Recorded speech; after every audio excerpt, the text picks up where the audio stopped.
Saudara-saudari yang dikasihi Tuhan Yesus Kristus, selamat bertemu kembali di dalam program Arus Heart Voice. Dalam kesempatan ini kita akan membahas firman Tuhan yang berjudul Pengudusan bagi Keselamatan Kita.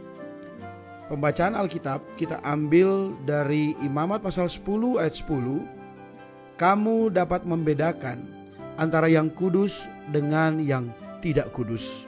Demikian firman Tuhan. Saudara-saudari yang dikasihi Tuhan Yesus, firman Tuhan di dalam Imamat pasal 10 ayat 10 memperlihatkan kepada kita bahwa ketika kita telah menerima keselamatan sempurna Allah, pengudusan merupakan pengalaman kita dalam menikmati keselamatan sempurna Allah. Apakah pengudusan itu? Pengudusan di dalam bahasa Ibrani Perjanjian Lama atau bahasa Yunani Perjanjian Baru terutama berarti penyisihan. Jadi dikuduskan atau dijadikan kudus dalam Alkitab berarti disisihkan dari hal-hal yang biasa dan umum. Kudus adalah keadaan sifat Allah yang tidak hanya tanpa dosa dan kejahatan, tetapi juga berbeda dari semuanya dan lain dari yang biasa. Puji Tuhan saudara-saudari, ketika kita menerima keselamatan sempurna Allah, Allah telah menyisihkan kita dari hal-hal yang biasa dan umum kepada sifat Allah yang adalah kudus. Hanya di dalam sifat Allah ada kekudusan. Itu berarti di luar dari diri Allah tidak ada kekudusan. Maka setiap kali Alkitab menyebut Allah dan hal-hal mengenai Allah atau milik Allah, semuanya disebut kudus. Setiap orang, benda, atau perkara yang bukan bagi Allah atau bukan milik Allah adalah umum. Begitu hal-hal tersebut diberikan kepada Allah dan dimiliki Allah, semuanya dikuduskan atau disisihkan. Kisah Rasul pasal 26 ayat 18 berkata, memperoleh pengampunan dosa untuk orang-orang yang dikuduskan. Saudara-saudari, di dalam tahap kedua, pengudusan yang kita alami dalam keselamatan sempurna Allah adalah pengudusan secara posisi dan watak. Pengudusan secara posisi adalah suatu fakta. Posisi yang dikuduskan ketika kita percaya pada Tuhan, saat itu Tuhan secara fakta sudah menguduskan kita. Secara posisi kita tidak lagi milik iblis, melainkan milik Allah. Sekali Allah menguduskan kita, maka selama-lamanya posisi kita tidak berubah. Di dalam Kisah Para Rasul pasal 26 ayat 18 dikatakan, memperoleh pengampunan dosa untuk orang-orang yang dikuduskan. Saudara-saudari, di dalam tahap kedua, pengudusan yang kita alami di dalam keselamatan sempurna Allah adalah pengudusan secara posisi dan watak. Pengudusan secara posisi adalah suatu fakta. Posisi yang dikuduskan ketika kita percaya pada Tuhan, saat itu Tuhan secara fakta sudah menguduskan kita. Secara posisi kita tidak lagi milik iblis, melainkan milik Tuhan. Sekali Tuhan menguduskan kita, maka selama-lamanya posisi kita tidak berubah. Pengudusan ini sekali untuk selama-lamanya yang telah dirampungkan oleh diri Kristus sendiri. Seperti yang dikatakan di dalam pasal 10 ayat 10 Ibrani, kita telah dikuduskan satu kali untuk selama-lamanya oleh persembahan tubuh Yesus Kristus. Juga di dalam Ibrani pasal 13 ayat 12, Yesus menguduskan umatnya dengan darahnya sendiri. Pengudusan posisi ini juga kita dapatkan melalui darah penebusan Kristus yang dicucurkan di atas salib.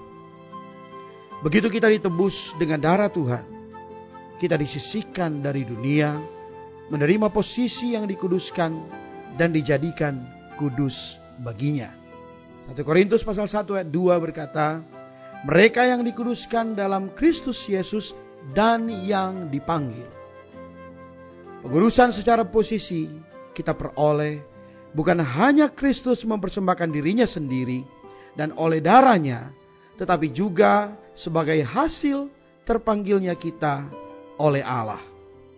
Ketika kita diselamatkan dan dipanggil oleh Allah, kita disisihkan oleh Allah menjadi orang kudus. Saudara-saudari yang dikasihi Tuhan, memang ketika diselamatkan, kita menerima hayat kudus Allah dan dilahirkan kembali. Kita adalah orang-orang yang telah kudus. Lebih tepatnya, kita adalah orang-orang yang telah Tuhan kuduskan secara posisi. Namun, Allah juga mau menguduskan kita dari dalam kita sebagai hasil dari pertumbuhan hayat yang telah kita terima melalui pengalaman pengudusan kita. Ibrani 2 ayat 11 berkata, sebab Ia yang menguduskan dan mereka yang dikuduskan semuanya berasal dari satu. Kristus itu kudus dan Ia pun menguduskan kita. Ia dan kita berasal dari Allah Bapa. Berasal dari menunjukkan bahwa pengudusan ini berasal dari hayat ilahi Allah Bapa yang ada di dalam putranya dan di dalam kita. Kristus dan kita memiliki hayat yang sama dan sifat yang sama. Allah dalam Kristus menyalurkan hayat dan sifat ilahinya ke dalam kita, sehingga kita dapat menjadi orang yang berbagian di dalam sifat ilahinya, dan dengan demikian menempuh hidup yang dikuduskan dengan hayat ilahi dan sifat kudusnya di dalam kita. Maka pengudusan ini adalah pengudusan hayat Allah dan pengudusan yang kita alami terutama dalam sifatnya. Di dalam 1 Korintus pasal 6 ayat 11 berkata, kamu telah dikuduskan dalam nama Tuhan Yesus Kristus. Berada dalam nama Tuhan adalah berada dalam personanya, yaitu berada dalam kesatuan organik dengan Dia melalui iman. Sesungguhnya ini berarti di dalam dirinya. Ketika kita beroleh selamat menyeru nama Tuhan Yesus, kita segera berada di dalam namanya, dalam personanya yang hidup. Kita masuk ke dalam kesatuan organik dengannya, berbagian dalam hayat dan sifat ilahinya, dan dikuduskan dalam watak kita. 1 Korintus 6 ayat 11, kamu telah dikuduskan dalam roh Allah kita. Pengudusan dalam watak kita, kita terima dengan berada dalam roh Allah. Dalam 1 Korintus pasal 6 ayat 11 berkata, kamu telah dikuduskan dalam roh Allah kita. Saudara-saudari, pengudusan dalam watak kita terima dengan berada dalam roh Allah. Ayat di dalam 1 Korintus 6 ayat 11, bahwa kita dikuduskan bukan hanya dalam nama Tuhan Yesus, tetapi juga dalam roh Allah. Nama Tuhan Yesus Kristus tidak lain adalah personanya, dan personanya adalah roh itu. Nama Tuhan dan rohnya tidak dapat dipisahkan. Ketika kita menyeru nama Tuhan, Tuhan mencapai kita dengan roh itu.